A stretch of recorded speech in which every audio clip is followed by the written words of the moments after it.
If there's one friend in my network who have the highest risk tolerance, is definitely Regal Star. Last time he was guest on this show, he shared how he came to Bali with nothing and was able to create amazing businesses and make lots of money. Started with $100,000. Took that money, turned that into $3.9 million. But after that success, there was also a big downfall, which he shares today. My first daughter, when she was born, well off. When my second daughter was born, a year later, I was completely broke. While rebuilding his life once again, he created 35 principles based on the models of greatest people our century. Desire is the contract you make with yourself to be unhappy. This is the first time he shares it, so please enjoy. When we met, for a small context, you were doing this NFT project. Correct. NFT was pumping really hard, and you were living the high life. That's where Talk we about ended the that. story last. Yeah, and yeah. I guess you have also gone through a change, right? Your whole brand changed since then. So Yeah. I guess I went through the similar change like your brand did. Yeah. Okay. Long story short, I would say, made a lot of money. Well, lot as in, it was shy over $1 million, which is, at that time at 24, it's a decent amount of money. Had my first daughter right around that time. I don't know if my daughter was already out, like when No, we. yeah. No, she Your was. wife came in the studio. She was pregnant, actually. Yes. Yeah. Okay. Correct. So yeah, then after that, I had my first daughter, which is a life-changing event in itself. The biggest one, I would say. So, when we always talk about love, right? Before that, you're like, okay, I love you. You just say it out at like it's just nothing. When you hold it in your hand and you see that thing, Yeah. and yeah, that was just something else. Like no words can describe, right? But side by side, also spending a lot of money on things, on material stuff, buying all of the clothes, buying all of the cars, renting a very expensive house, doing all of that stuff, and also making a lot of bad investments along the way. So basically, from my first daughter, when she was born, well off, have decent amount of money. When my second daughter was born, a year later, I was completely broke. So it took roughly a year time to Well, go through it all, right? And I believe it is the best thing that ever happened. Right? One of the things is like when let's talk money and then we'll get to the soul part of things, right? yeah. When you make some money, it's like everyone knows, oh, you shouldn't spend, be wise with it, all of that. But I feel like everyone who has had any substantial success over a longer period of time has gone through this phase of this downfall, and which makes sense. I went through that, um, and over that process, and it was not just spending money on material stuff. It was also a lot of bad investment, and I was on the roll, right? So pre NFT, under like let's say 6 month time, started with like $100,000, uh turned that 100 to 188 under 66 under 6 months, sorry. So that is, yeah, roughly in 6 to 8 months, that is like 88% return. Took that money, next 3 months, turned that into like $3.9 million. You see the compound effect on this, right? Yeah. So after that, I'm like, okay, I'm gonna hit 10 now, right? Or go beyond. And then at that time, anyone would just come to me, oh, I'll double your money in whatever ways, or I can give you this much of cash flow, without being smart about it or even trying to understand what is it. I was just investing, made a lot of bad investments over there. In my business, with my chocolate business, I was like hiring so-called best people, but then not checking on it. That business started going down back in the days. And then when my second daughter was born, right after around September last year, so I had gone through, let's say, half of the money that I earned, but then there was about like, let's say, close to $400,000. And I was like, okay, this was supposed to be my savings, but I need to make some, do something with it to grow it back up again. So I was just transferring my crypto from my cold wallet onto my MetaMask, and eventually do the a proper exchange. But in between, I was like eyeing for this one project that I wanted to put some money in, and I got through the link through Twitter, and one click, and the whole money was gone. Like Wow. $400,000 gone, like instant. And it was not just my money. There was, a little bit of, not a little bit, $100,000 of someone else's money.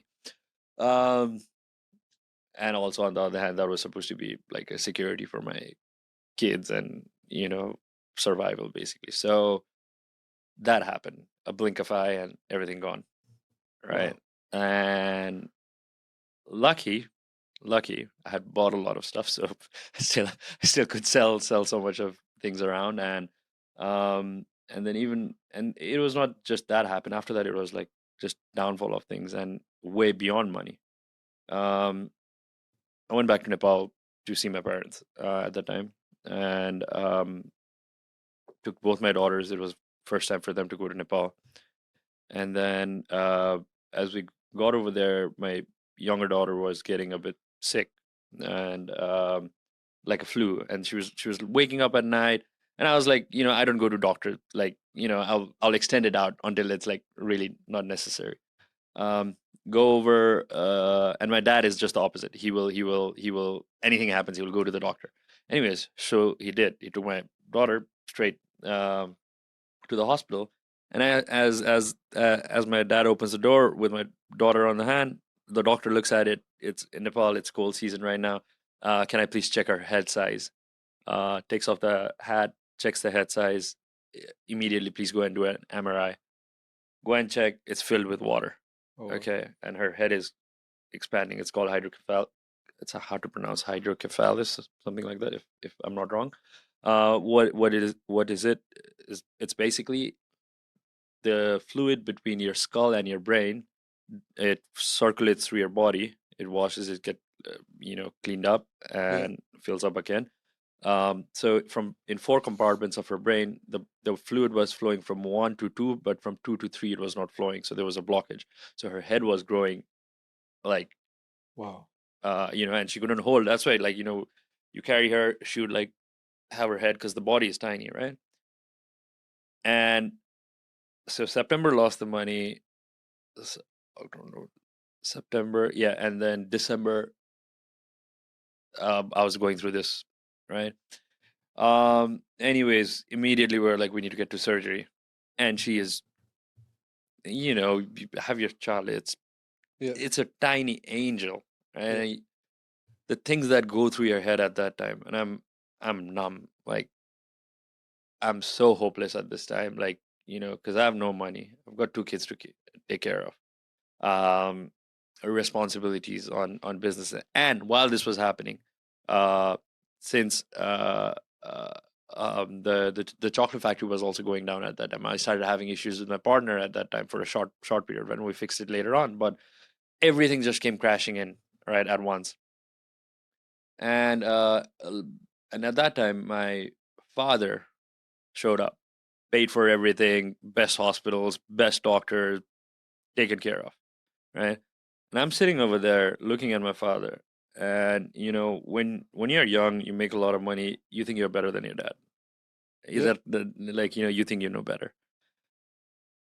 And I'm sitting there like, I'm looking at him. He's paying up, taking chunk of cash out, paying it up. When I made the money, I was spending on unnecessary stuff, right? I was gifting people, which is good. Like, they enjoy it, blah, blah, blah, blah, blah. As a man, I think your true test comes in when you and your loved ones need you. And at that time, I felt I couldn't show up for them at all. I'm sitting over there numb, like just going through it. My wife is holding on strong, like, but I'm hopeless at this point. Anyways, throughout all of this, I guess normally I would think of doing something bad, you know, something negative or going through the downfall in life. Something kept me going at that time inside, right? Surgery went well, everything got smooth, right? But come New Year's, come back to Bali, and then instead of like that anger and shame directing me to do something stupid, something beautiful came out of it. And it was one of nothing conscious, but I just decided to wake up early. One simple thing I just did. I'll wake up at 4 o'clock. And then I used to sit over there, and it's, I've always lived in nice places. So this is also, we are in Bali, it's around nature and everything in front of the forest. There is a hum early morning, like this buzz that comes in. It's the white noise, I believe, but I called it like the sound of the universe. That's just like, it's just so peaceful. You wake up early, right? Yeah, You know what I'm talking about, exactly. right? Yeah, yeah. A lot of answers comes during that time, Yes. right? And so something inside me asked me to seek more than money at that time. Look for peace, find out happiness, purpose, right? Because okay, made a lot of money, then what happened? Like, it didn't fulfill. You're the same person, just have more money. Yes, nothing else The same changes. person, more act the same way, but even not even the same person. I don't even know who I was. I was very angry to my wife. My ego was huge, and a lot of things, and it didn't come from a bad place. I just didn't know how to handle it, right? So um, then fast forward, like, and then I went through a few months of not working, so I had tons of stuff. So I was basically like selling things. It was enough to survive, all the things that I've bought, Yeah. right? But not a happy thing. Like, it's not a pleasant way to go about like living life. Like, you sell something that you had earned and bought, right? And especially when it's your thing, it's fine. When you start selling your wife's stuff, Yeah. then things starts getting really, Yes. really, really hard on yourself as a man. Um, and then over those period of times, things information started coming up. I think that's when awareness. We'll talk a little bit more on awareness, because I think, well, I if I have to sum up a good life to anyone, would be just one word: awareness, right? So like, yeah, Yeah. so throughout that whole phase of the uptick again, right? Uptick was finding this awareness. How do I get to that piece of who am I, and how did I get here, and where do I want to go, right? So that's a kind of a long story wrap, and so far things are gotten better than $1 million, right? And things changed quick, right? But then there's a process on getting to that stage also. So yeah, that's kind of like, what has happened since our last conversation, right? Crazy. Lost a lot of money. Like, literally after that, it was a downfall. I know we ended up with It's a not high. my fault. Not my fault. Not your fault. Not your fault. Absolutely not your fault. We'll see after this podcast. Right, Man. right, right, right. If I see another downfall, I know where it happened. Yeah. And basically, finding purpose after that. Who am I a person? I've written myself a 35 pointers on principles of my life. Okay, let's Okay. talk about that. Uh, you want to go through the list? Yeah. Well, let's talk. Let's go through main points. Main points. Wow, it's hard. I usually, take my phone out, and then I can go through it, but we'll get to that. But like, okay, the first point that would come from me is understanding happiness. I mean, what's happiness for you? Happiness for me is not constantly chasing things, but being content with who I am. Mm, that's a way to look at it. Happiness is a very heavily loaded word. Yeah. Right? It means so much to so many people. I know. Ask every person here what's happiness, and everybody has a different answer. But what I learned is when I don't need a lot of things and I feel fulfilled inside, Mm, then I'm happy.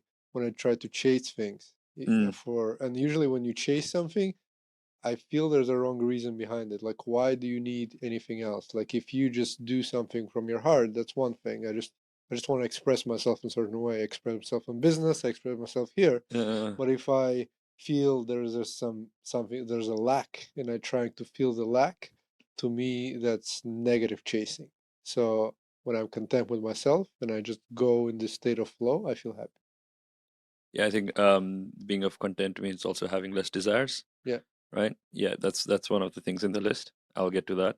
But coming back to happiness, so when I lost money and then my daughter was in the hospital, it was like I didn't wish for more money. I just want to be happy.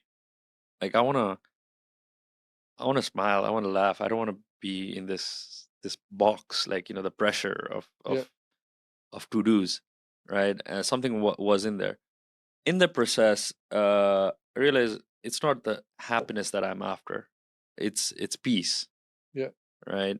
Then what is peace, right? Okay, that's another interesting question. So, how I came up with the definition of peace or of mathematical formula for peace, let me say it like I rewrote it that way. So I started writing to get over my own demons in my head, right? And what I realized, so I look back at my life when I was the happiest and when I was sad or whatever, right?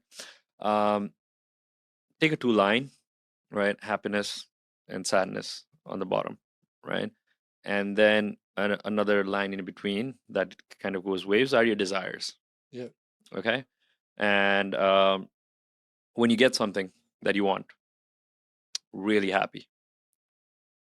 You lose that stuff, you fall really hard because you are so attached to that desire, whatever that may be, yes, right? Um, and then vice versa, right? So you have this huge ceiling and floor between happiness and sadness. What I try to do is if I squeeze that line yeah, little by little, and maybe eventually even flatten it out, there's no gap.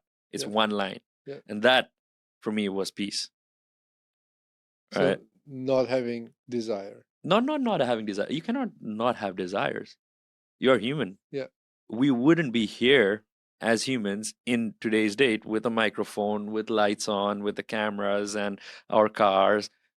Um, these are all desires, a chase of human collectively chasing comfort in a yes, way. We have gotten here, right? yes, And there's good and bad to it. As humans, and also part of survival of the fittest, gotten to this point, right? So desires are a part of our life. You yeah, should have desires. You cannot like not wanting to have desire itself is a desire, right? So yes. so have a few, don't have a lot. I'll give you my current example right now. I'm really busy right now. So since that thing happened, right, we'll continue this earlier story because there's so much details in between, Yeah, and it's hard to summarize it in one. But we'll get through over our talk. We uh we have desires. It's natural. Have few of them right now. For instance, I'm so busy. But before, when I was like in my process of figuring out what I want to do, how I want to be, I'm like, okay, I want to be a good father. First thing, I want to be a good husband. I want to lead by example. I want to be the man for my kids, for my daughters. I also want to make a lot of money. Okay, and then I want to do X, Y, and Z and stuff like that.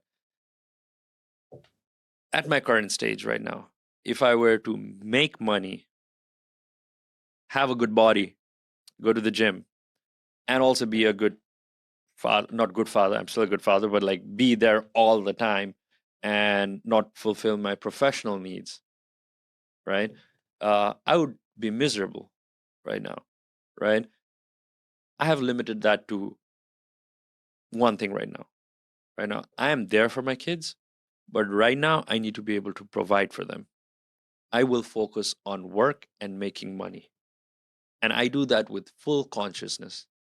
And this is what I'm doing right now. Okay. My focus is this, right? Money. Let's talk about desires. There's two questions I believe one needs to understand every time, you know, but when it comes to money, because this chase never ends. yes. That's a Because slippery slope. that's a slippery slope. It keeps on going, right? Yes, Right. Two questions I want, I we need to ask ourselves is, what do you need? Your need, how much do you need to survive, and how much is enough? And before, I had no answer to these questions. Okay. I'm like, sky's the limit. Let's go. Yeah. Right. Over the writing my own principles of life, I've known who I am, what I want to do, and how much money I need. Right. And how much I want to go. How much is enough? Once I have what I need, how much is enough? How much is enough? How much is enough? You really want me to answer that over Yeah. here? Yeah. I mean, if you want. Okay. How much is needed? Okay. Uh, Need wise, I would say I'm close to like $100 million. All right, that's a need on net worth. Now, everyone listening, this like, what the hell? Yeah. That sounds some absurd amount, I'm in the camp with those people. I'm like, what the right? hell? Right. Yeah. Okay, let me get to where I come from, Okay. and I'm very close to it now. Not very close. I mean, I'm 30% there with things that have happened over the Yeah. past few months. Um, Also, I guess there's some clarity needing and wanting what you want, and then having one desire. So I think things overcome and you get closer to your goal. Yeah. I realize professionally, what am I good at? I'm good at sales. I like to speak. I'm good at business, and I like tech. Yeah. Okay. With that skills, mm, and like falling in love with tech and how I look at like science, right? Like how we are where we are today. I'll just love humanity so much, like with everything that's happening around us. When I was in Dubai, I'm like going through that one of the bridges over there, looking over the city, and I'm like, everything in this island is made by humans. Yeah. And I was like, this is impressive how much we can achieve, and I want to be a part of that. I want to be able to not only invest and be there, but I want to help people that are in that state of mind to take humanity above and beyond, right? Because if you look at the whole time since the universe has started, the earth has started, right? Whatever 7 billion years ago or whatever it was. um, there's this fine line where earth is going kind of straight, and there's a boom uptick. Yeah. Hockey stick. Yeah, it's a hockey stick. It's like a Nvidia chart, Yeah. right? And there's a series of things that led to that, right? And I want to now take that hockey stick even further in my own ways, Okay. right? So I want to give good life to my kids, right? Which is, they don't need millions to do that. There's other thousand things before they need the millions to have a good life. All right, let me Yeah. make that thing clear. And so overall, I really sat down and planned my life, right? Okay, these are for kids, these are for survival, and this is how I want to be investing in my money into these other people. um Charity works, right? Like right now, from every month, I'll be starting to pay for one kid's surgery for the same stuff that my daughter had, Yeah. right? And I want to take that to hundreds every month. Yeah. I want to eradicate that thing if I can, right? It's very ambitious. Why do I want to do that? When my daughter was going through that, my I didn't have money, and I was researching into what is this. I found out in Indonesia there are so many kids who go through this stuff, and they cannot treat themselves because financial burdens and all of that kind of stuff. Parents, kids, they don't need to. The science is there. Yeah. We can fix this. So it's a very old quote unquote disease Yes. or symptoms, right? And so adding it all together, I'm like, $100 million. $100 million. I mean, I know you. I know how ambitious you are, and I have no doubt you're gonna achieve it. For people who don't know you, they'll be like, "This guy is crazy." Uh, For him, enough is $100 million, and I guess it's different for everybody. But $100 million is a lot of money. uh Um, and the another thing on the same scale is once you achieve $100 million, it comes at the price, right? Everything comes at the Of price. course. and then keeping $100 million, as you know already, Mm. might be harder than having $1 million. So Yeah. when you say I have $1 million in my bank, it doesn't mean that tomorrow you'll have $100 million in your bank.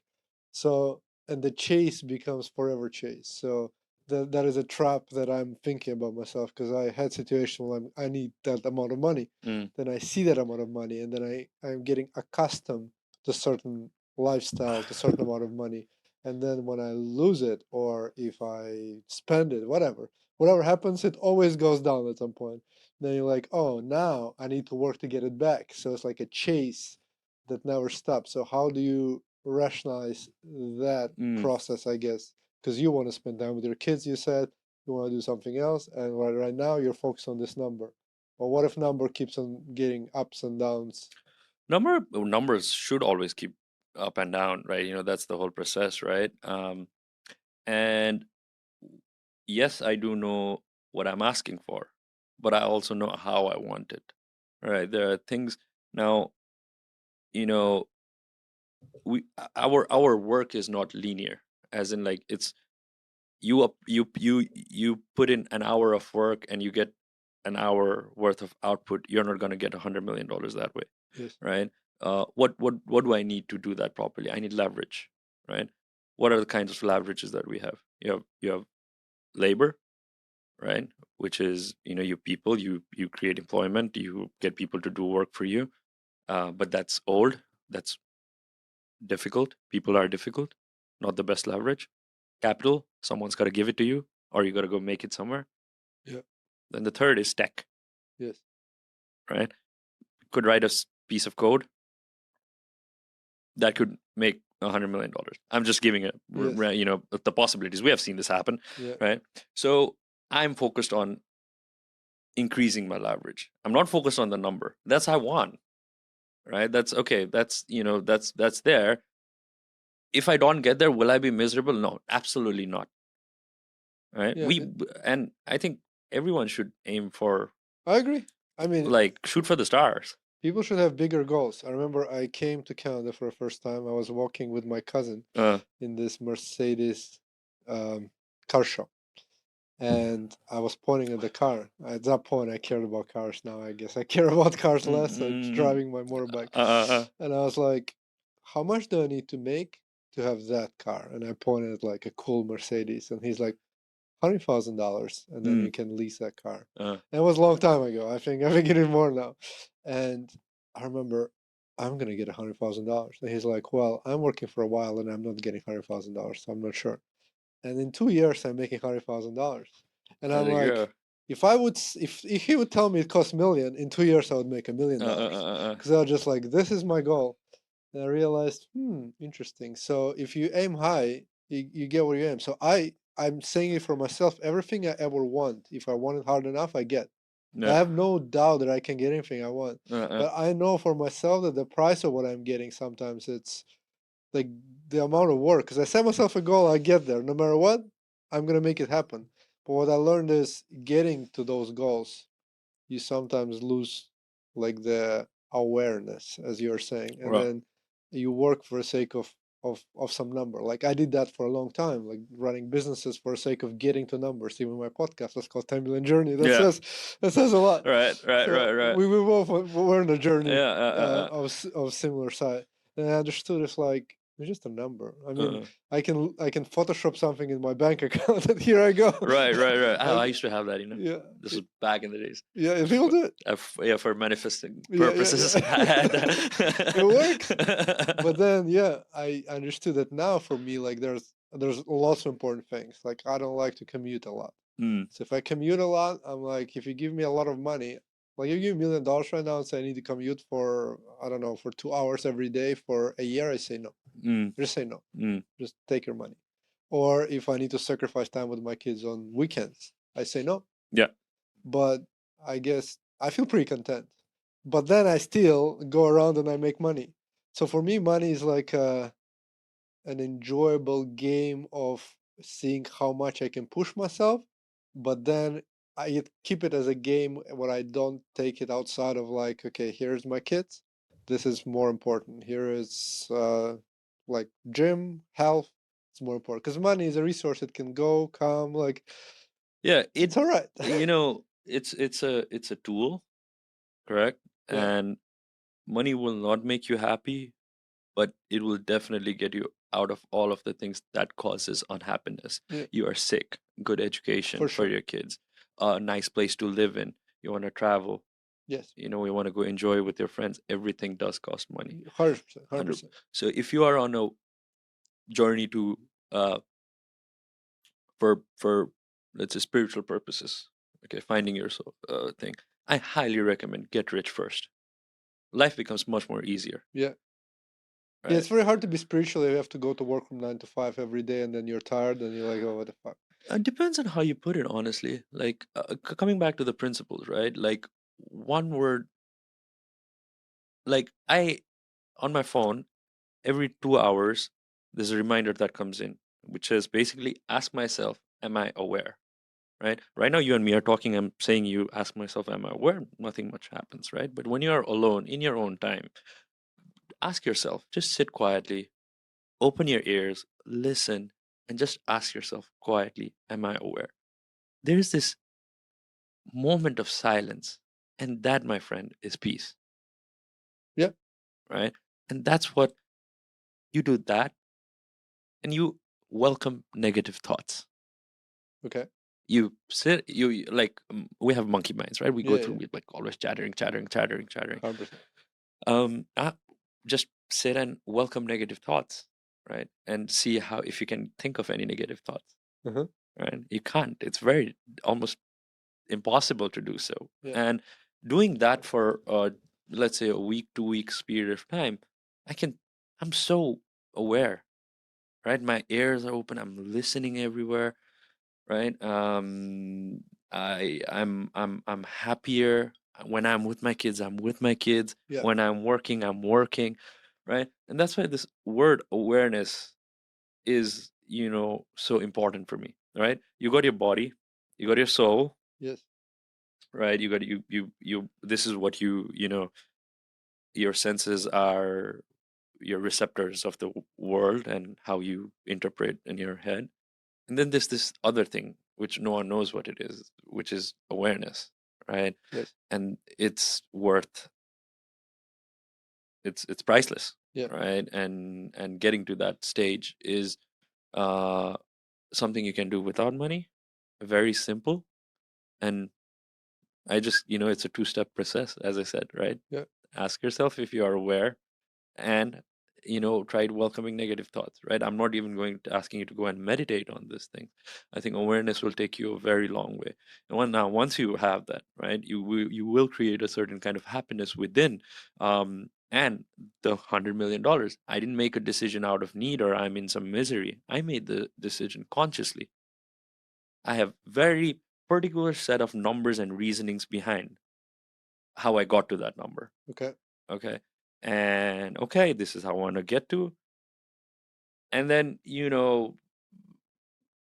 when you ask things from a point of awareness, universe is always dropping Yeah. hints or, little nibbles all around the places. For sure.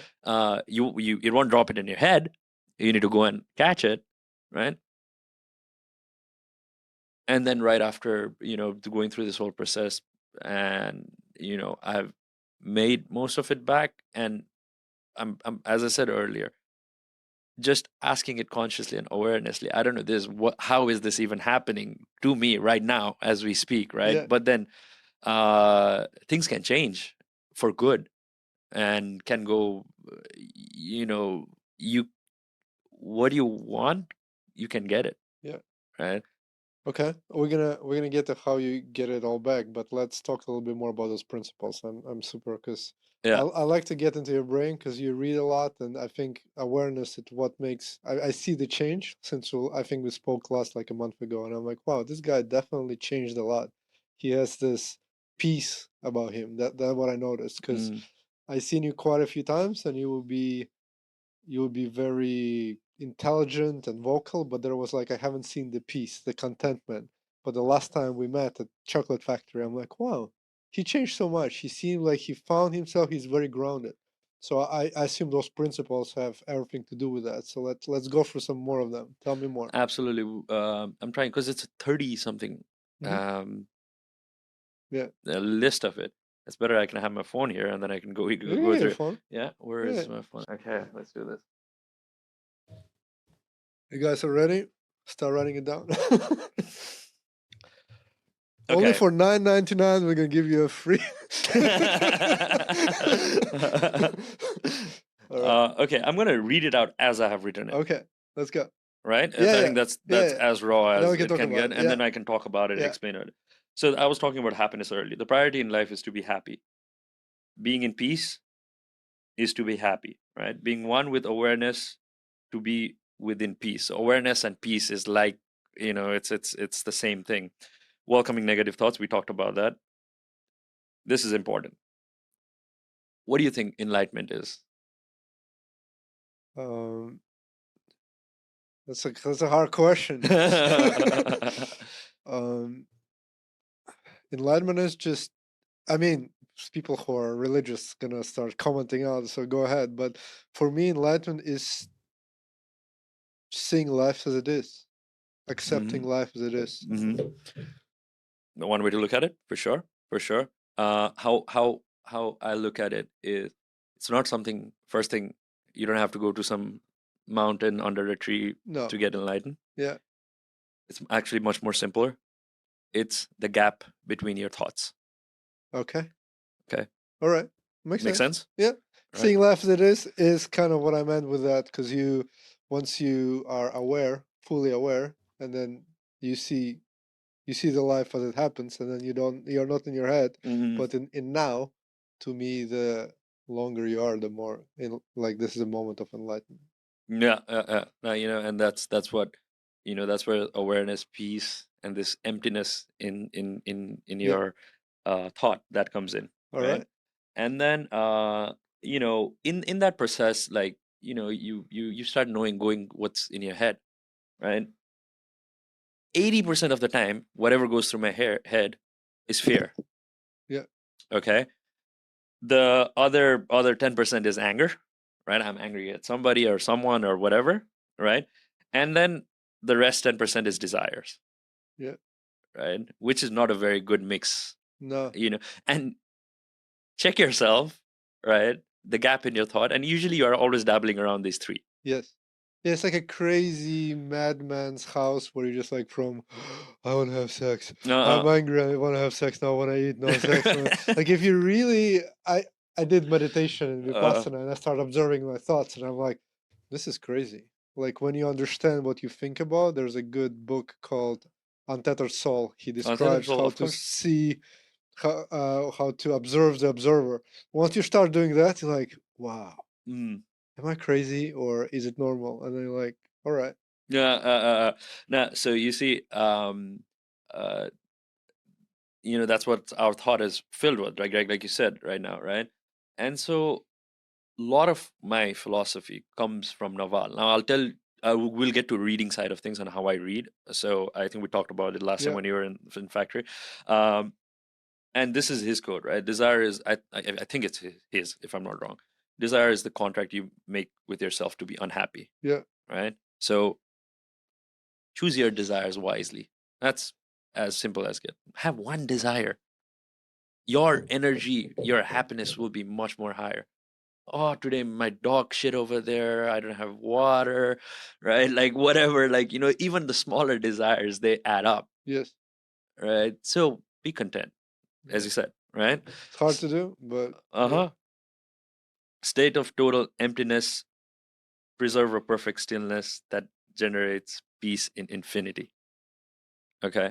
So practicing awareness is also a lot about practicing stillness, emptiness, right? A wheel of a cycle has, the whatever you call it, the lines that attaches it. Makes a wheel basically. You have the circular thing and then the line, but it's the hollow space in the middle that makes it useful. Okay, you make a vessel, it's the hollow space in there that makes it useful, right? So something to be said about that. Okay, so I like to practice that emptiness within me, and that is related with peace and awareness. It all comes in together. Yeah. Okay. Uh, so watch every thought and be present, which is kind of the same thing. Be a perpetual learner. Always look for knowledge and seek intelligence. Beyond knowledge, look for truth. And then I ask myself how to get to truth, which is by taking no one's word for it, right? Which I'll explain further. And then yeah, so let's talk about this one. Okay, so perpetual learner. How did I get to articulate my thoughts about all of these matters in such a way? I, as I said, waking up in the morning, there was this noise, this voice that was coming by, right? In that process, I was feeling this awareness. I hadn't read something concrete about it to kind of structure my thought, but I'm like the nuggets from the universe were dropping into my head, and the way I was thinking about things. And around that time, I bumped into one of Naval's podcast, Naval Ravikant. Of course, you know of it. I Yeah. guess I'm a everyone big does. fan. I'm the biggest fan, right? Joe Rogan podcast with Naval is one of the best Joe Rogan podcasts, I think. So you guys should check it out. Yes, the best. All right. I mean, For me. you're a super fan, so yeah. I'm I a agree. super fan. Why? Because he has made a lot. He brought a lot of structuring into my life without even knowing me. Let's just put it that way. And funny enough, I bumped into him into a gym, and I didn't even recognize him. And this is Sign from a universe. in Like, Uluwatu. look who's And like I've known of this guy. I've heard Joe Rogan podcast a long time ago with Naval, but I didn't really pay attention to it. Yeah. And then one day I bumped into no, actually before I bumped into Naval's podcast, what has happened? Do you know the book The Secret? For sure you know it, right? Yeah. So I read The Secret when I was 14 years old or something like that, right? Before that, I never used to read book. Okay. And I think I told this story back in our old podcast, but I'm gonna do a quick summary over here. Yeah. This book came into my life by chance, right? I never used to read books, so this was back in Nepal. We are in a restaurant. My friend brings in one of his cousin, who was a very grounded person. You can see it, and then he was like, "Hey, I'm reading this book. You guys should read it." And before that, I'm like a rebel, like I'm like racing around bikes and doing my stupid shit, like, I'm like, sounds interesting. Let me see what this book is about, right? Like, and then I go download a pirated version back in the fall, and I start reading it. And back then I was trying to go to Australia. My parents really wanted me to go to India, and me getting to Australia was almost impossible, right? And then it was really taking toll on me. And so I was reading this book, and eventually things started opening up, and that's when I first time got the taste of manifesting and all of that stuff. But then as I grew older, my spiritual understanding got a bit more mature, I would say. I started thinking I'm better than where I started, of course, right, which was through that book. And I never got back to that book. I read other books and much more deeper and in depth, and we'll get into a little bit of philosophy and epistemology and all of those kind of stuff. I'll get to that later. But my counselor came to visit in Bali last year. And then there's the book name was The Secret previously, but this time there's a second version called The Greatest Secret. Oh, okay. The name sounded cringy as hell, but like this is the content on the book. Yeah. Right? You got The Secret first, now you get The Greatest Secret. I wonder what the version number 3 will be called. I wonder what the version number 3 will be called. What would we call that? Yeah, but anyways, The Greatest Secret he gives me, and I was like, again, I'm better than this. Like, I've read other much more complex book. Like, I'm just gonna keep this. This is a commercial book. I'm just gonna keep this on the side. And then one of those mornings that I wake up, I just like see it on the thing. Okay, let me pick it up. Right, let me pick it up. I'm start reading them on the. It's one of those books. I'm gonna be honest. It's one of those books that you read the first chapter, and you'll get the whole context of the book. Right, so you don't really, because I don't read the whole book all the time unless it's really needed, because some things are just done in 2 pages, and it's one of those books, but the information is very valuable, right? And that's when I got into this whole practice of awareness, and I found peace in that book. Right, like I'm like, okay, it made Came me in the calm. right time. came in the right time, and that has always been thing with me.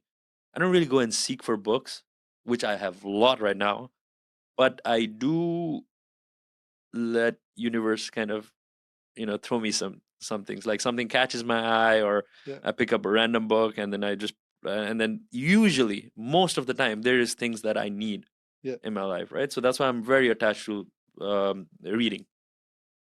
And then I started with The Greatest Secret, got to that that's where I picked up word of few on awareness and peace, and then I molded that into my consciousness, and then followed by then Naval started coming in, right? And then I started listening to Naval.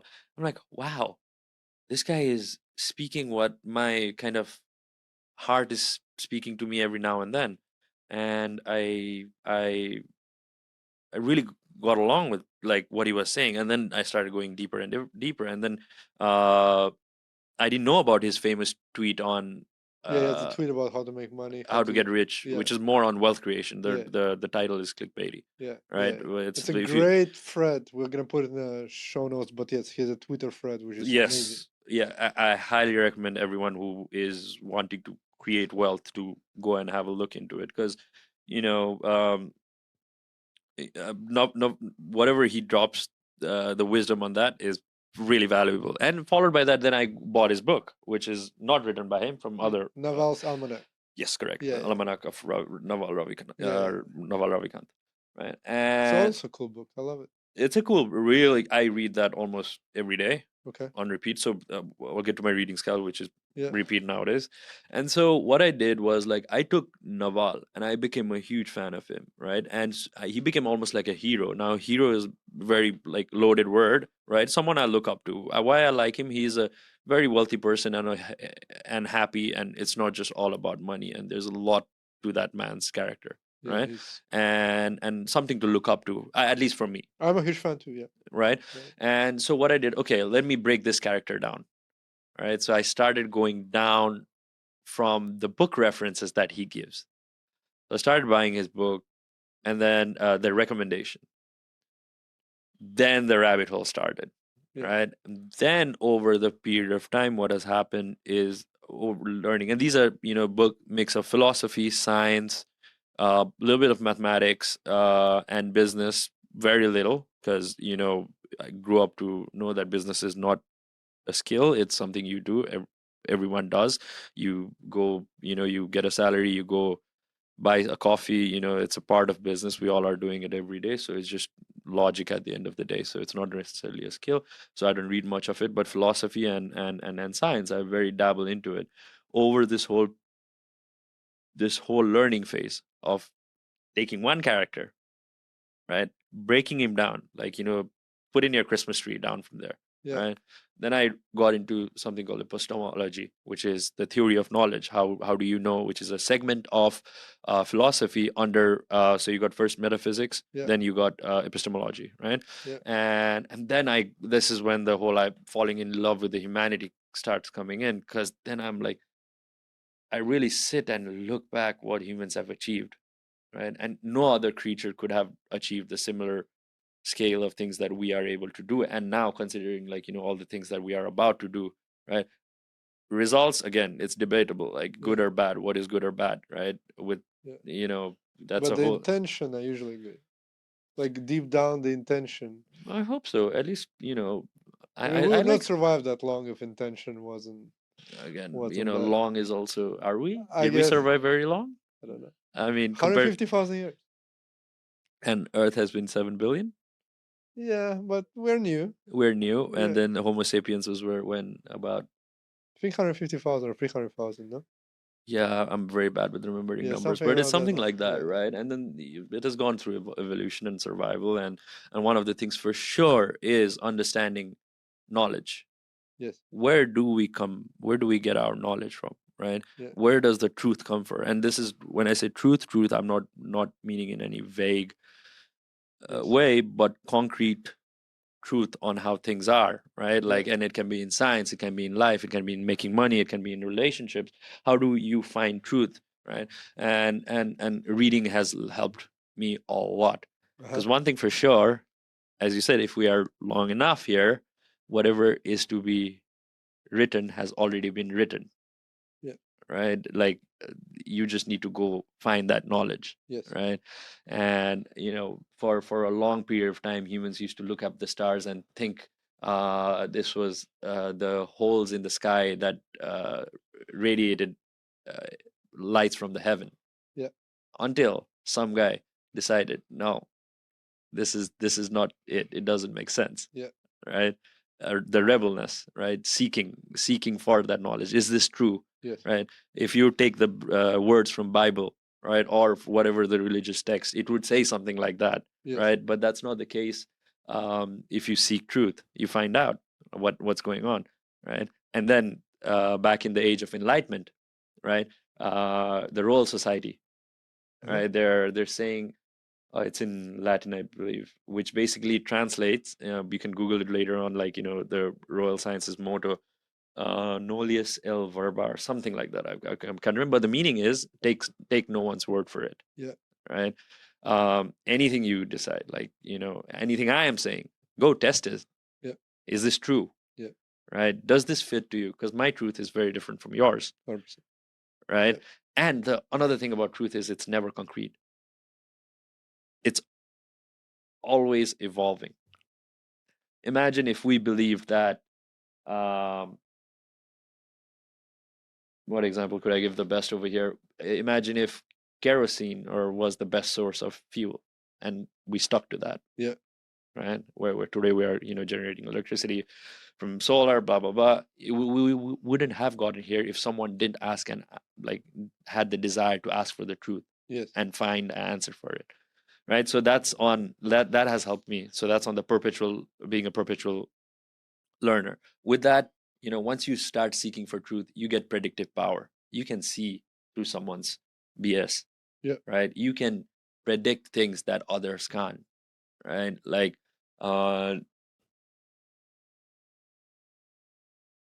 yeah, so that's on the truth side of things, and reading and being a perpetual learner, right? So I highly recommend everyone to read again, or find someone who reads a lot so he can blabber to you, because Or just have a podcast. or just have a podcast, like Regal, yeah. Now actually, there's a lot of amazing. I think I sent you a few of.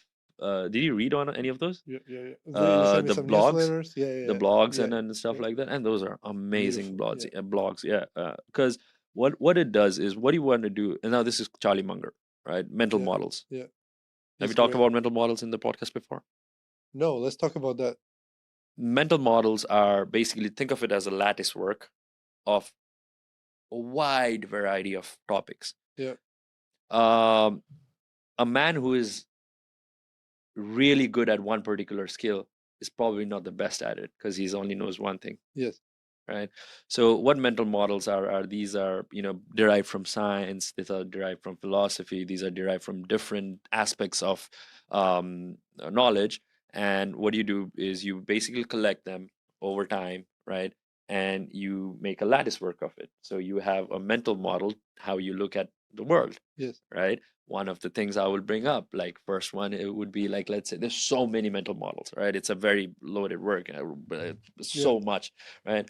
A few of them that I stick to, which is like, out off my head that comes in, map is not the territory. Okay.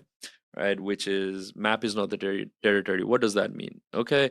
A map is not the actual one-to-one representation of what is actually the reality. Right. Nassim Taleb says it in another way, which is survival bias. Yeah. Okay. What is survival bias? What is map is not the territory? Meaning, let's say I made $1 million. Okay. I came in and I made $1 million by playing Russian roulette with the Russians, where I put a bullet in the revolver, and there's one bullet, but then the others were empty, and I get 3 chances. Yeah. Right. And then I win. I don't get shot. Yeah. And then I go down to the road and I say, kids, if you want to make $1 million, go play with this Russians, and you will make $1 million. Right. Yeah. He's not going to tell there's this one chance where he's going to hit the bullet and going to die. But that's what most people do. Right. Yeah. So understanding this, survival whatever you want to call it, survival bias, or map is not the territory. It's a very important thing. You will tell me something, I will listen. Most likely I'm going to do. Reality could be completely different. Yeah. Right. Then first principle thinking. Yes. Okay, which is pretty basic, like how you get to a basic of a certain things. How does the atom move, right? Or how to be a great spokesperson, right? Or all of these kind of things, right? So mental models, basically, I recommend everyone to collect as much as mental models they can, right? Why it gives a very good outlook in life. And then live for this aha moment when two things connect, like when so there are things that I've connected from Krishnamurti, David Deutsch, and Tao Te Ching, right? Which are three different things, but it all comes in together when you read a lot, and then it all clicks in together, right? So something to keep in mind for sure. So for the book, I guess Charlie's Almanac is one where he talks about. Ooh, the book list. Yeah. So I'm not reading. So I'm not diving around looking for the top bestseller right now. I'm reading the same book again and again. Yeah. But where do What? you get mental models? So these books have it, right? Like these books have it. There's, I think, the Fulcrum Street. That's a great. I send it to you. Yeah. It's a great. Its whole thing is based around mental models. Where does mental model comes from? It's Charlie Munger. Yeah. He is, I think, one of That's what I'm saying. His book Charlie's Almanac, I think, is very useful. that. Yeah. Sorry, I misunderstood with the other something else. Anyways, Yeah. there's that book, and there's another book which I will send you the link. It's not in my head. Yeah. And it's from the writer of the Fulcrum Street. Mhm. So he has written a book which is full of mental models, derived obviously from Charlie Munger, right? So you can directly read Charlie Munger's Almanac, which is amazing. That's a Yeah. life-changing book. It's a hard book to read, but it's when you get into it. Yeah, and I like hard books. I'm reading Arthur Schopenhauer, The World at Will and Representation. Okay. It's a book from 1800s. Yeah. Okay. I should read that. I Okay. haven't read that. Yeah, people don't even probably have heard about Arthur Schopenhauer. I'm reading a pretty crazy book right now. Which one are you reading? I'm gonna tell it, and then it's gonna be it's gonna derail the whole comment section of this podcast. Okay. A friend of mine who is an amazing thinker that I should introduce you to, one of the smartest guys I know. He became Muslim when he was 20, and we met in Bangkok when I was in Bangkok, and he was sharing all his wisdom. He studies Sufism a lot, Okay. Rumi, and then we're talking about Quran. And he's like, well, Quran is misunderstood and all those amazing things about Quran. And he's like, but this book, if I just give you to read this book, is like giving a weapon to a child. So please, without proper kind of teachings from somebody else, do not read Quran. We met. I went on the airport. I downloaded Quran and I started listening to Quran. Right, exactly what he said not to do. Yeah. Right. And then I'm like, I don't know, man. He's like, I told you not to read it. But I asked him a lot of questions because he studies. He's learned Arabic, so he speaks Arabic, and he gives me a lot of pointers about the book. We had actually a podcast with him that's coming very very soon about that as well. But yeah, I'm reading Quran. That's amazing. How are you Yeah. finding it? Intense? It's very intense book, and it's very easy to misunderstand. So I can see how some of the, and I'm reading it. He's like, first of all, Quran is people sing Quran, so it's like a prayer. People sing it, so there's a lot of repeating things. Then if you just take one line out of context, you might actually misunderstand it, and it's like it seems like it's kind of intense and harsh. There's a lot about like how what you should do if you don't do. There's a punishment you get, and it's like kind of repeating over and over again. But once I talked to the friend of mine, and he explains me all of this, how like it was written in certain context, and you need to understand the context of time, what was happening, and then when I started understanding it, I started to get a lot of wisdom from it. But like really subtle wisdom that goes really deep. So I'm Slow. I Okay. read it the first time. I didn't understand the word, and I was like, maybe it's not my thing. But now I'm listening to it again, and yeah, I So enjoy it. I'm not. I don't. Islam is not my religion, but I love to read and understand where people are coming from, and I think there's a lot of good things there. mm, Yeah. no, I think there's something to it. I mean, I think people should go and read not just Islam, but a lot of other religious books, Yeah. because it does give you a very different perspective on things and where people come from. Yeah. The core fundamentals of all religion, I think, comes to the same thing, which is, respect to others, love, and you know taking care of the society, and all of the things that Yeah. in that comes in. um However, after reading some religious texts, stay away from religious text. Why is it's because I think it puts people in a box. Mhm. Okay, if you don't do this, this will happen. If you do this will happen, right? Whereas life is not like that. We know it's not like that, right? Yeah. Do I am like I'm a spiritual person, very spiritual person. But then the whole religion, I feel, is very misunderstood in a way, right? God, let's talk God for a while. Okay. Okay, what is God? That's actually a discussion I had for an hour last week. uh Uh, I mean, explanation of God, which is again a friend of mine who I respect. I really like his explanation. He's like, God is the. I mean, I'm not gonna put his. I'm gonna explain it myself because if he's watching it, he's like, shut up, don't, uh don't put your words. So how I understand the God. So even if we say it, we live in simulation, because uh people say we live in simulation, and then there's no God, we live in simulation. But somebody creates simulation, and somebody created somebody who created simulation. Even if there was a Big Bang, before the Big Bang there was something else. So to me, that's God. The mm, God is everything. Everything around us is God. Everything is an expression of God.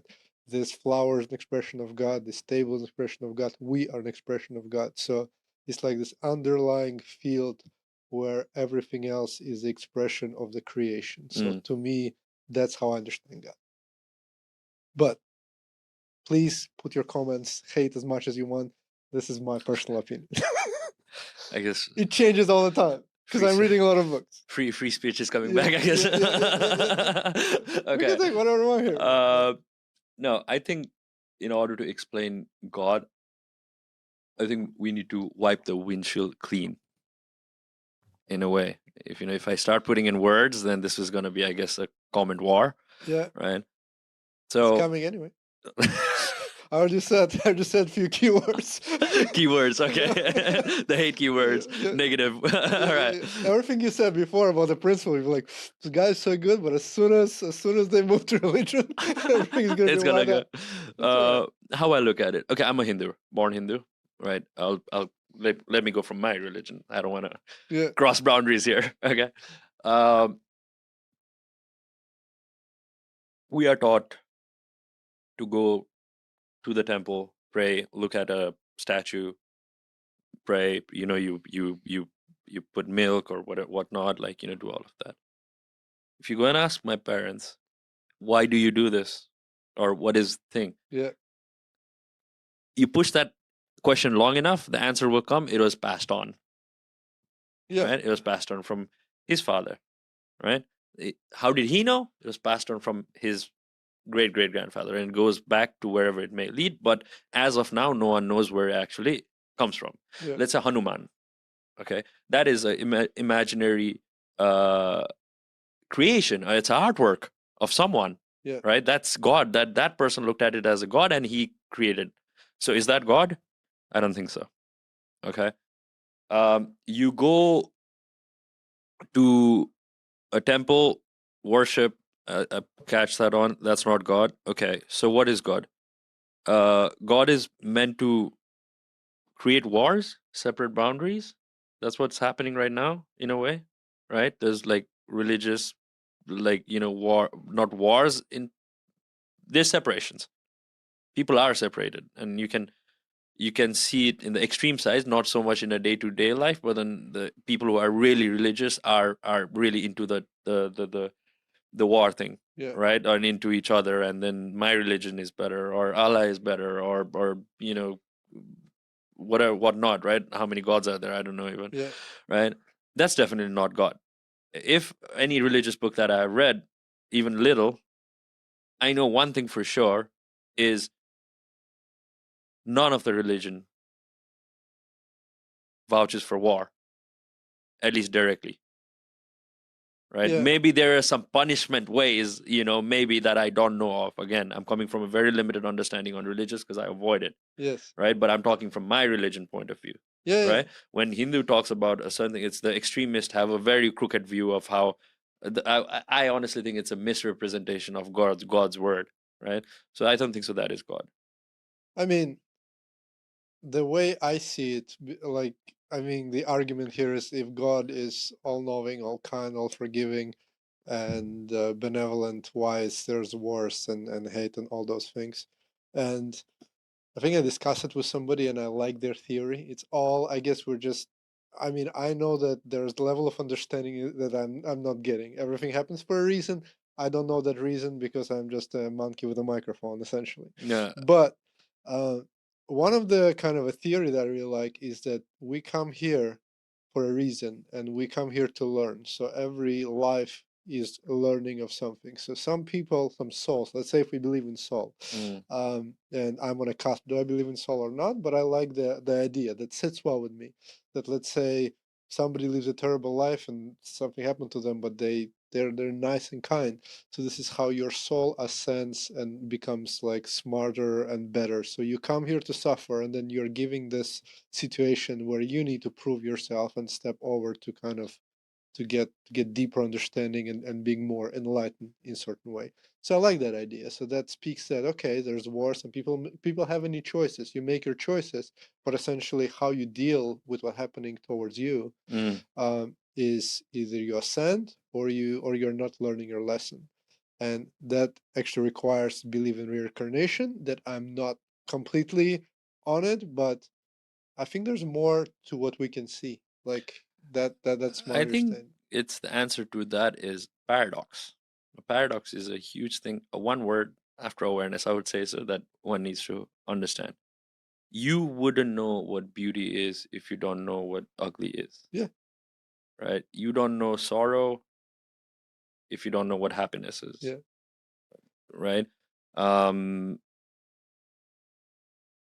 and even if you ask this to nature, it will always tell you after moonlight comes sunlight. Yeah. That's nature way of showing it to us. It's a representation, Yes. right? There's this paradox. Everything is a paradox. Like, to Yes. have one thing, you need to not have another or have another, right? So I think war is part of that, right? But it has to do when we are talking about God and its relationship with war. I don't see the connection over there, Yeah. right? Right? Like, it's a part of his lessons or her lesson, like, Yeah. just being gender friendly. But whole story of creation is the same thing. There's an Adam and Eve, they live in heaven. There's everything is great, everything is perfect, they have everything they want. They just cannot do one thing, eat that apple. Ah, And one thing they do is as same as me reading the Quran. Quran, right, They right. go and they eat the apple, which actually I think it's a deeper meaning. Hmm. That yes, you need those completely opposite things in life to have the full spectrum. Hmm. So that's why I like religious texts for the sake of I don't take every word as it is. I just say, okay, Find your own truth. yes, what is my truth in it? What Hmm. is something that I can take from it? And that that understanding comes from me for that story. Hmm. So I understand that for many people, when they read something, they take it at face value, and then for some reason, if somebody sees something on TV, that's why we have all this kind of misinformation, because people watch that somebody's talking to them on a screen or on a book, and they believe that this is the truth, which is a problem. To me, I'm like skeptic with everything, but I like to understand, okay, what does people think? Like somebody who wrote this, what was the intent? They were trying to tell me something, but they're doing it in certain manner, and this is how, at least how I learn. So when you read the religious book, how do you work with the free will, if you may, like, you know, your ability to do as humans, not as a dog, which dog is also free to do as he can. Yeah. Make your choices. Yeah. Right. How do you put that in together? Like, well, here's the story of creation. They had their own choice. They made the choice. He didn't. He didn't, right. If God could have said that, okay, I will not make you hands. So, like, if He created them, He would just So say, you're in, I'm not gonna put. uh-uh. I'm not gonna put the apple there, but the apple is there for a reason. So it's a free choice. Free but choice. It also show you there's a consequence to your choice. Right. So that means God wouldn't create, like, you know, the war is your choice, not His choice. Right. There's a free. Yeah, God doesn't control what you do. What you do, right? Which is very important. Yeah. And I don't think that the text says, like, actually Quran says you can do whatever you want, but here's, like, if you do certain things, then there will be certain consequences to your action, which I think is great. It's way better to have consequences. I was telling the story to somebody how I was running my mouth a lot when I was younger, and I would be like in a school chat saying some shit. And then the guy came and broke my nose. So there was a direct consequence to what I did, which is terrible, but it taught me to be careful what I say and how I say it and how it can be interpreted. And right now, with people who are just sitting on the internet and saying all the bullshit they can without getting any consequences, this actually teaches them that they are invincible, that their ego is big. And then when they go through real life and things happen that they cannot comprehend. Why me? How me? I'm so good. I say so much shit on the internet and now suddenly my car broke down. You know what I mean? Yeah. Now, I do feel like, you know, God doesn't box us, religion does. If you take religion, if you follow somebody who teaches you about the text in a certain way, and then you blindly follow what they say, yeah, but it happens with everything. News does the same thing. Everything is a religion. 100%. Like business is a religion, company is a religion. If you follow your boss that says we need to drink beer on Fridays, and then you get fucking drunk, and then you don't know what to do, you're like, this is kind of a religion of this company. Everything is a myth. Like, you all know Harari, who I really like.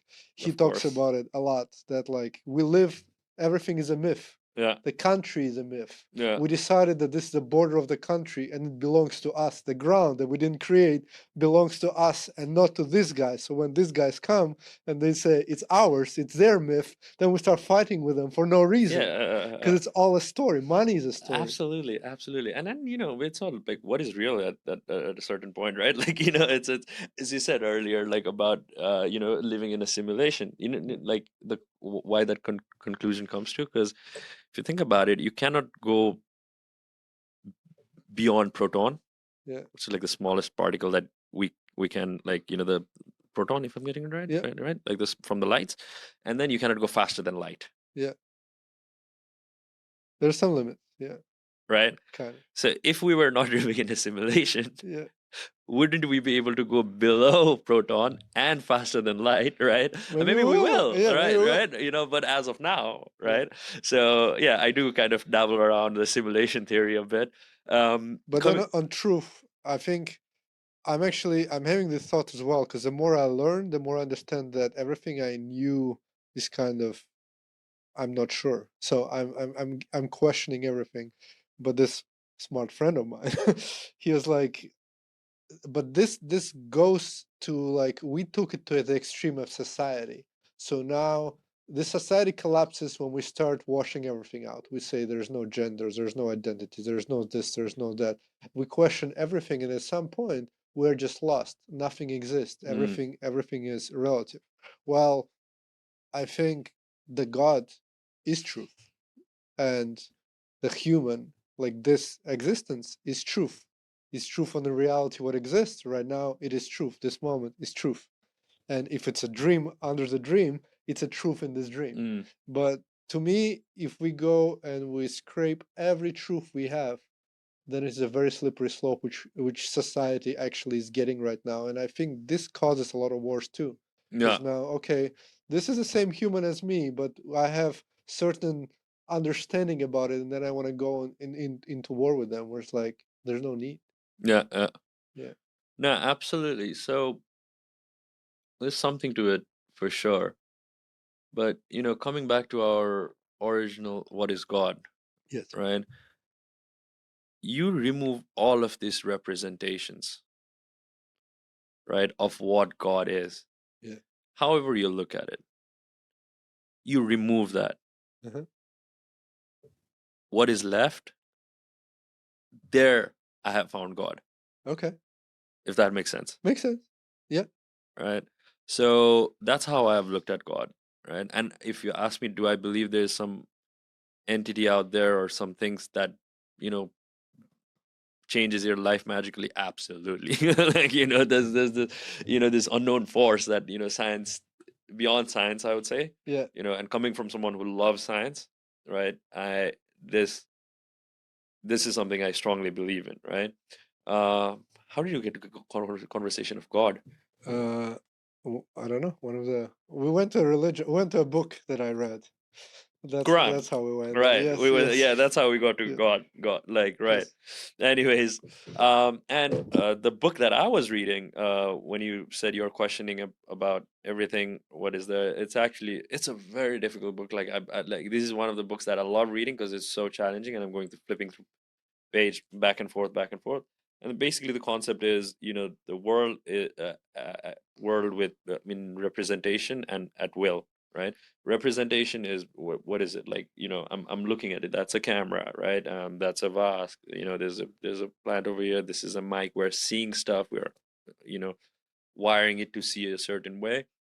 And then there's the other side of it, which is the will, right? Yeah. Like our will to bend reality, Yeah. right?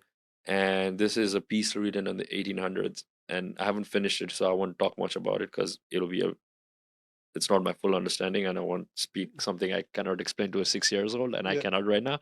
So, but highly recommended, and goes aligns with what you said, like how you look at things right now. Yeah. Yeah. So, shall we get back to Yeah. the next point? Yeah. Uh, all benefits in life come from compound interest. I think this is pretty straightforward, Yeah. right? And such a thing that is overrated, I would say, this comment on compound interest, but I see zero to no one practicing it in any way, Yeah. right? Like the value of this tiny, tiny, tiny, tiny steps Yes. in anything, relationships, especially in relationships, Yes. right? This is little to do with money and more to do with our relationship, our people, how I show up in the society, right?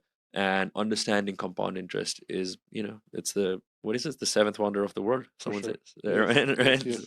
Warren right. Buffett, I think. Right. This is, we're at the seventh point right now. So be a lifelong student of nature, science, and philosophy. That's for me, Yeah. because I find my peace in these three things. Yeah. Right. I see the whole world, a better world, when I look through the lens of nature, through science, and through philosophy. Yeah. Right. And okay, be a clear thinker more than I think a clear thinker is much more better than an intelligent thinker. Yeah.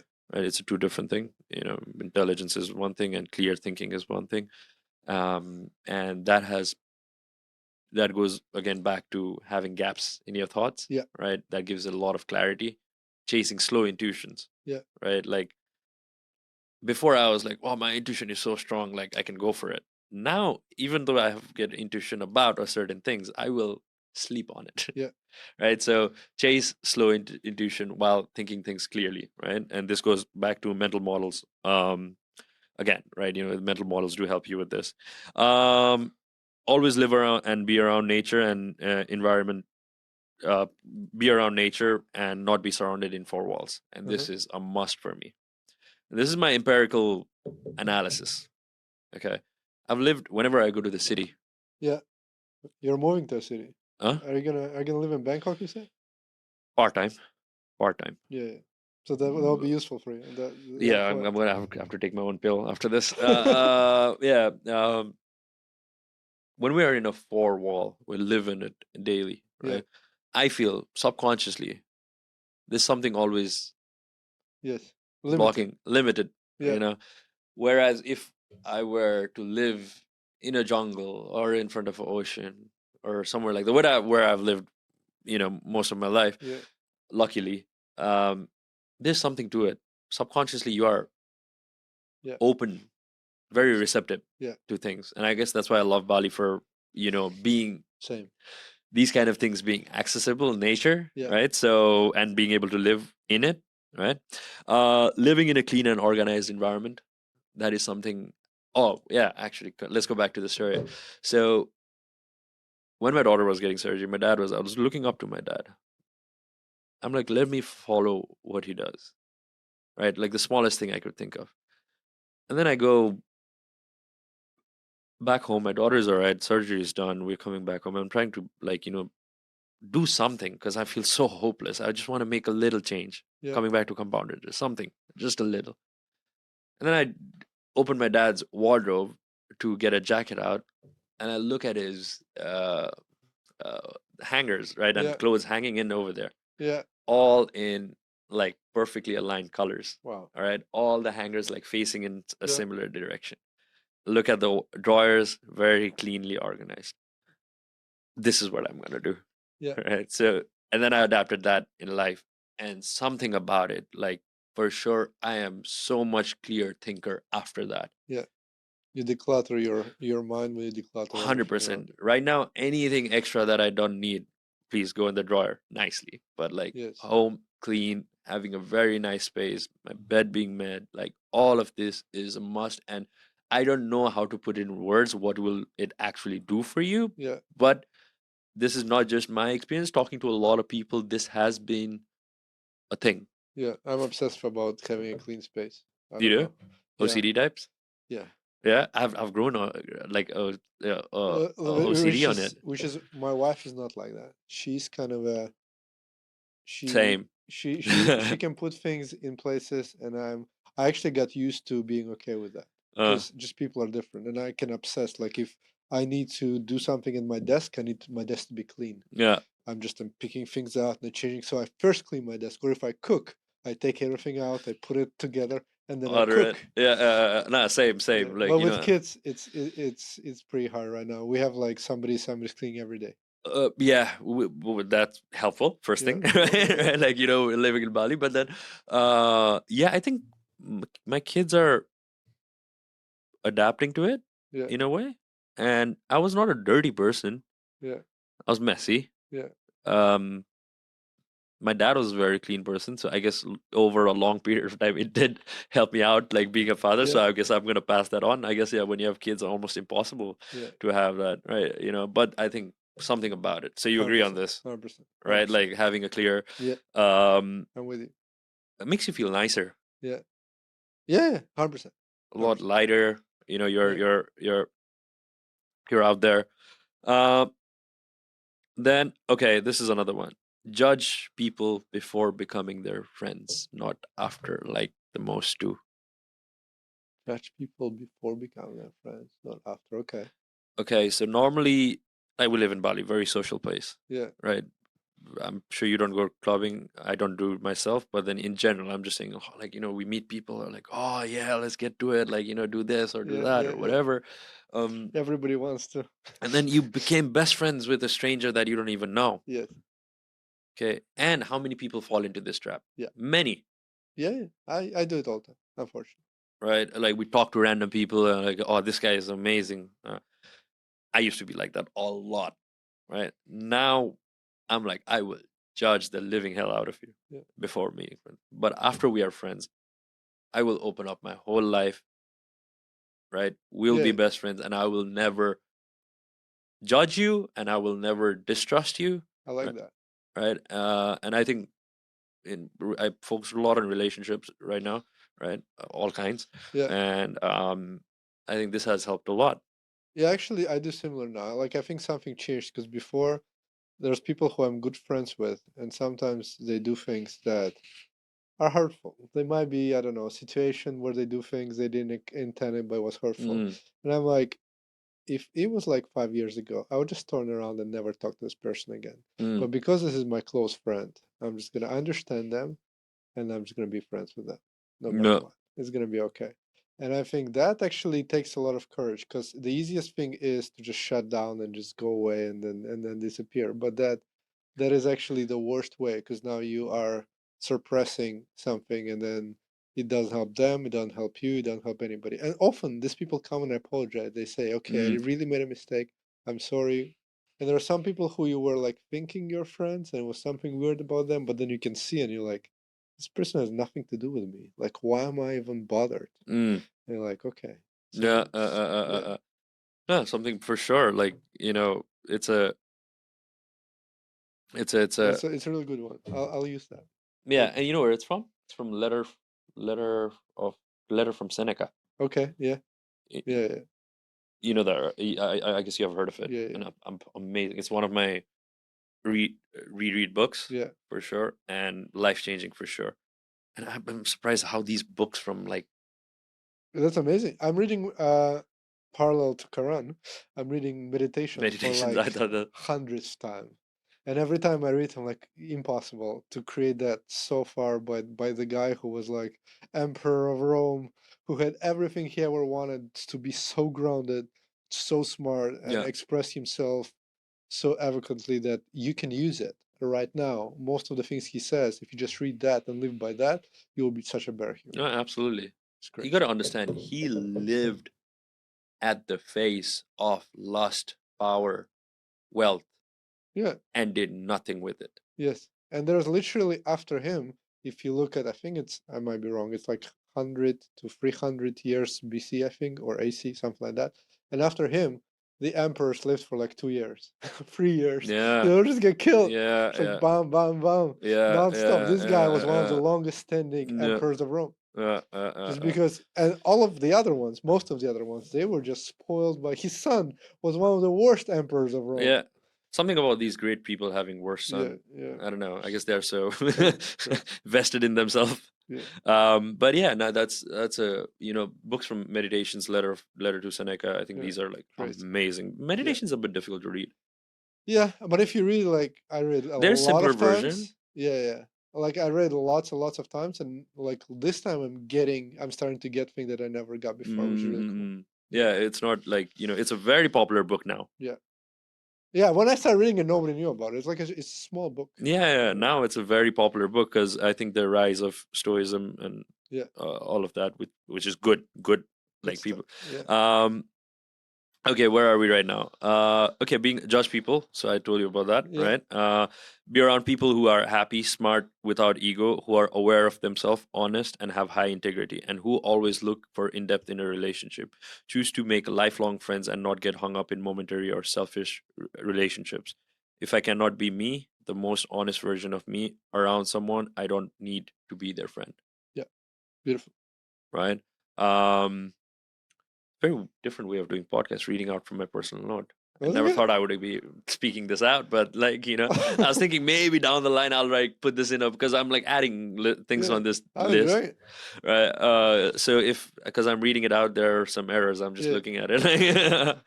Don't be angry. This was another huge thing for me. I yeah, was a very angry person, and till now, I'm not a very angry person because now at all almost because being aware helped for sure, right? And then the quote, like from Buddha, I believe, where like you being angry at someone is like holding a hot coal yeah, right in your hand, right? Which makes sense.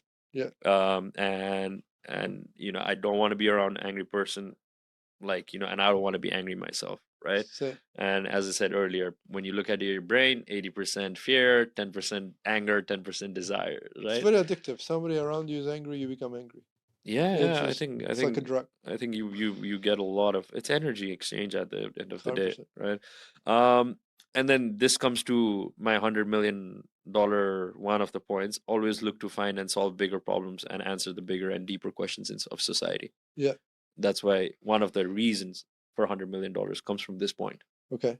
right? I do genuinely want to ask for the bigger questions and be vested. Like, I don't need to be Elon Musk, but like, I wanted to contribute. Yeah. Like, I went from a taker to now giver, Yeah. and what came back has been so much bigger than I would have expected. Yes. Right. So there's something about it too, 100%. Okay, I have a funny one. Get rich and then become a philosopher comes back to the point earlier before you want to go on your spiritual journey. Get rich first. Mm-hmm. Uh, it- like, why is that? Like, You asking me? you have any assumption? I mean, it's very hard to focus on spirituality when you need to, like, A, the time, you need a lot of time. Uh, B, you need peace, and I guess you don't have it. I think there's great philosophers who are like, I meet people who are Buddhist monks, for example. They don't have any money. They, by religion or by their way of life, they just don't have any money, and they're fine. But I don't know. I find it's easier to connect for people to connect to you in this world when you have something, you achieve something that this world is like requires mm, certain things to be taken seriously. So if you want to make a change, and if your philosophy, like if you would sit here and you haven't gone through your journey and came back, then the same amazing thoughts could be interpreted in a completely different way. yeah. I've got a very simpler version for it. Yeah. I just like to talk around things, but yeah. No, but mine was like, you know, money has been such a tool, right, so far, where you can, make a certain amount of it, put it in somewhere, get a decent amount of cash flow coming in from it, and then you're, that pays you off. It's just been this amazing creation of human. Money is the bubble that never bursts. Yeah. Right, and within that bubble, we have created this amazing sets of things, um, that have been, you know, very easy to pursue your makes it easier to pursue your uh, 100%. spiritual side of things, right? Which everyone should, but then also do it from a point of happiness. And when I say get rich and then become a philosopher, I think before that also you like being aware, being happy, making decisions from clear thinking. All of this to come in places, Yeah. right? So yeah, that's one of the points. Now I'm gonna quickly run down to see where I guess I'm gonna go to the punchlines now. Yeah, let's take a few more. I think I'm almost done. Oh, okay. Okay, the others are like, I'm gonna leave the vague ones out because vague ones are for me, like as in Yeah, like yeah, a yeah, for sure. reminder from personal from my personal life. Look to create wealth for others, and in the process, I make myself wealthier.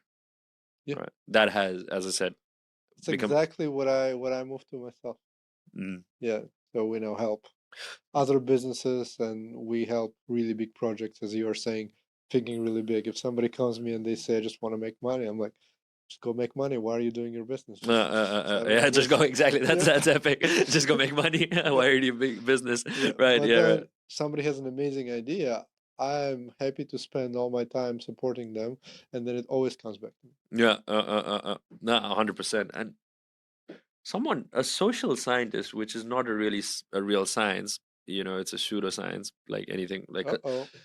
what? Like science has been like thrown around, like political science, I gender agree. I science, agree. I agree. right? Just to sound, it's called physics envy, right? Where people just physics envy, as the name Yeah, says, right? yeah, Just to sound smarter, you add science to it, but then there was some kind of I don't know how this information is in my head. Like, for every amount that you give out, like, there's a number to it that comes back. It's just like 1.6 time or something like yeah, that. Which yeah, is, yeah, I'm like, how do you even calculate that? yeah, But, interesting fact. But then in reality, that has been true. It's like, or yeah, something like that. Every time I've given back, it comes back in a great way.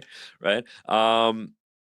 Understand the problem around the world. Like, I want to invest my time understanding the problems and trying to fix them. yeah. Right. I think even in wealth creation, that's a very good place to start and find a problem 100%. solution, right? Yeah, Be a great father for obvious reasons, right? Every time, every time I become the person I have always wanted to become, work harder than the person that made me that person. When people have nothing, they always work hard. It's when they have become someone, they stop working. That's true. Not me, right? That's a like it's so. This is a personal note, by the way. So I'm just reading it out. But I completely agree. Yeah, This is where everything goes down when your ego comes up and you say, so smart, I don't need any of this. I can just coast. And yeah, when you start coasting, you're coasting down. There's yeah. no coasting uphill. You're coasting downhill. Yeah. Um, to the freedom to switch perspective, Yeah. right? Like I will say something here very bold, and then tomorrow happy to look stupid, and I'll change my thought, Yeah. right? Because I think that's when you progress in life, Of course. right? Like If you'd say the same thing year after, like you said something, then you come on a podcast and you're exactly in the same place saying exactly the same thing, I'm like, what? What was the point of that year again? Yeah. absolutely, absolutely, right? And so uh, understanding river of life. Okay, this is we can spend a bit from this river of life. Have you read Tao Te Ching? Tao Te Ching? Tao. I'm not sure. I So might, but Chinese I can't philosophy. recall. So in there's a passage on taking in the lower position, like humbling it down, taking a lower position, and it gives reference to oceans and rivers, how it is below everything, Yeah. but yet rules over everything, Yes. right? Okay. Um, Now in life, you just imagine the river is life, and do you know in Bali also you must have seen this on the side. The fishermen they make a small like a gateway where they collect the water for Yeah. fish to come, and it's a puddle of water that doesn't move. It Yeah. just Yeah. sit. Most of our lives are like that. Yeah. We go get a job, we have things to do, like we don't let the mystery of life open up Hmm. to us, right? And we create that stagnant water, which is moldy. Mosquitoes come over there, and Yeah. it's just not good. Fishes don't live over there because it's no life in there. It's not moving. Yeah. Whereas you become a river, right? You cut through the nations and then go to the ocean, right? Yeah. This is what I mean by river of life, right? The river and life as a reference, or Yeah.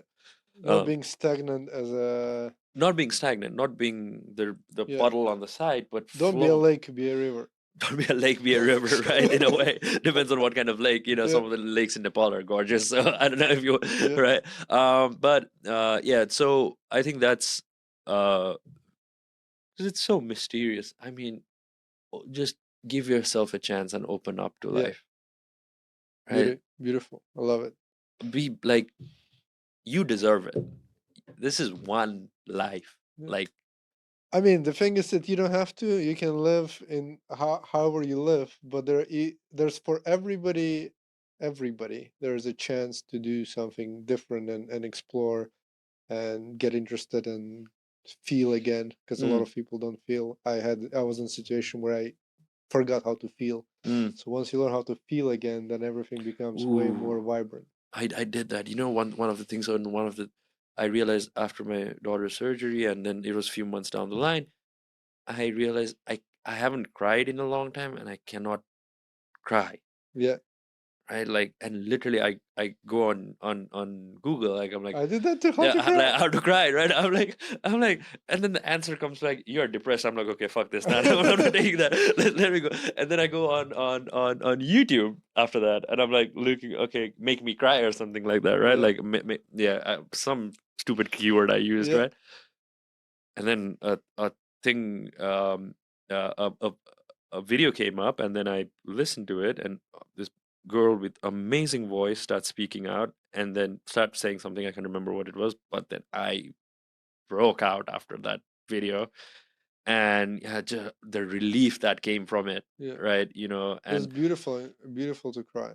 yeah, It's like, and such a good which feeling. I would never say that if this was the road to $10 million, you'd never hear me say Yeah, stuff like this. But I I think mean, it's I would not say that a year ago neither. Right, And right. I Okay. cried last. I never cried before. Like I could count on the fingers how many times I cried, Mm, and my mm, emotions were like soda that was standing too much on like a table open, so you don't know if it's sparkling or not. Is it mm, water? Is it soda? I would get angry, but in my head I'm like, I'm not angry. I'm just shouting for no reason. yeah, Why am I angry? And uh, I'm like, this is not good. uh, And then I did some work on myself, and then I kind of connected, and like few months. I don't remember. We were doing some cool work, and I think people are happening, and stories were coming. We're coaching people that were like telling craziest story of like abuse and how they overcame, and I would just cry every day for like wow. for like few Uh, months, uh, and that uh, was so cool. uh, Like uh, it was uh, so much more fulfilling to feel that way, uh, to uh, finally feel that something lifted. mm. And now I don't cry that much anymore again, but I don't mind it. It's like I'm open for it. If the cry moment comes, I'm not gonna hold it back. I'll put it Uh, this way. uh, uh, uh. Well, I haven't had like back to back of it, but then that one time I had it, and then I've become softer, more um in tune with my emotions. I'm still like that alpha type, like old school. I have that Me mindset, too, man. right? Like going hard, go Yeah. harder, go home types. But then I've kind of learned, especially having daughters, like Kids. I think kids. kids or in general, Yes. because I don't have sons, so I can't say like I would assume I would be wrestling with my son. Yeah. But okay. Anyways, then we got last one, I guess. All right. We have exactly time for the last one. Become what you want to see in the world, and the world will return it to you. The best way to achieve success is to deserve success. This is now. You want me to repeat? No, no, I got it. I got it. I'm just This is processing. mm, this is reciprocity. Um, I've got lucky enough to hang out with few billionaires, philosophers, spiritual people in Bali and abroad. Right? Success, or whatever this definition of success for you is, right? That's why I said not just when I say success. Usually people just in Yeah. money, but then that's why I put different characters. They became who they are way before Yes. they were that person, Yes. right? Um, for us, in a way, like to spend some crazy amount of money into something or whatever, it is it is like, oh shit, like that's. But these people, some of the billionaires that I hung out with, it they show up as this is how they're supposed to be. This is them, Yeah. right? You live that person up in yourself, Yeah. right? So that's what you know, uh, uh becoming, basically, the person that you want to like Yeah. become. Like, what do you want to deserve, right? Yeah. I So mean, Tony Robbins, I don't know how people react to Tony Robbins, but all his kind of message is first become who you want to be and then you become that person. So, and if you want to become somebody else, which is kind of strange to want to become somebody else, but let's say you like Naval and you want to become like Naval. Well, look at what they do, emulate what they do, and you might. There's a big chance that you'll get the results they get. For example, mm, so it's a good kind of a mental model. Like if you really like who somebody is, figure out not how they show, not what they show, like the face they show, but what they do, mm. how they think, which is podcast really good. If you want to become, let's say, like this guy, listen to this podcast. And then there's a bigger chance to become like them. And I believe in that. 100%. And it's just like it goes very um deep, something about it, like and I think this whole my life, since a very young age, knowing who I want to be, right? And I've refined the details over the time, Yeah, right? And I'm becoming that. And there's not Naval Naval is someone who I look up to, yeah, right? Now I've taken some of the points that he has brought up, and then I realize it's not actually true. yeah, It's true for him, yeah, but it's completely not true for me, yeah, right? So I've adapted a lot to, like, that's what you want to be. Like, take no one's word for it, for sure, 100%. right? Like, no matter how good they are. Yeah, Uh, w- amazing, man. Uh, I think we've had a long sesh. we had a long session, yeah. So I guess I'm gonna ask you that question. You already answered that, but I'm gonna ask it anyway. See what changed in the last year and a half, according to Regal, how to live a happy and fulfilling life. That's the question. How to live a happy and fulfilling life. Hmm.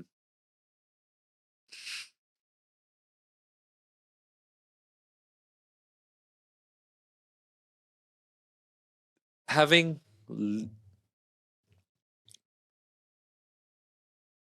first thing, finding who you are, which is a very difficult process for some and very easier process for some. Now, how do you find what you're really good at, right? What do your friends say that you are really good at, right? When you were a kid, you would just do that, and then everyone would be like, "Wow, this is really amazing." But for you, it just was play, right? So finding that that thing Yeah. is important. Second thing, leverage, Yeah. as I said earlier, right? Um, the first part includes what you're good at, all of that, like things that are in there. Uh, and then third one is to live a good, fulfilled, and happy life. You need to have good judgment. Okay, what is good judgment? Okay, good judgment basically, or what is judgment? Let's get to that first, right? You have your past, your experiences, right? You have your future, where you want to be, right? The wisdom and the experience applied on your day-to-day life for a better future, right? Or calculated future, I would say, on the moment. And being present, you apply that into your life. That is judgment, right?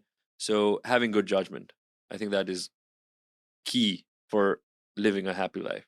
Yeah. Without good judgment, you're, I don't know what you are. Right? So I would say, to sum it up, like these three, and again, it's very heavy Yeah. loaded question, right? So I guess look back through all of the podcast, and then Yeah.